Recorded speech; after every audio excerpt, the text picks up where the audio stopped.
అసలు నిన్ను నువ్వు ఇష్టపడే ప్రయత్నం చేయి.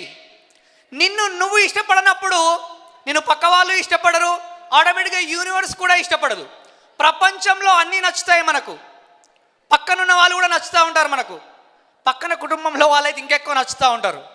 కానీ మనకి మనం నచ్చం. వాస్తవానికి పొద్దున్న లేవగానే మొహం అద్దంలో చూసుకుంటున్నప్పుడు ఎంతమంది ఆనందంగా అబ్బా ఎంత బాగున్నావు సునీల్ కుమార్ గాజులా నువ్వు అనుకుంటున్నావా? అనుకోవట్లేదు. అసలే జీవితం పాడుగాను, మళ్ళీ తెల్లారింది, ఇక మళ్ళీ పని చేయాలి అని మనం లేస్తున్నాము. ఈ జీవితం ఇయ్యాలన్నా మారుతుందా లేదా అనే నెగిటివ్ కాన్సెప్ట్లోనే మనం లేస్తున్నాం.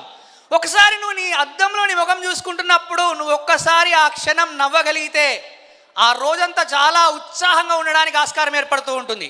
కాబట్టి మనం వస్తువులను ఇష్టపడుతున్నాం, ప్రదేశాలను ఇష్టపడుతున్నాం, ప్రపంచం మొత్తాన్ని ఇష్టపడుతున్నాం. కానీ నీ జీవితానికి ప్రపంచం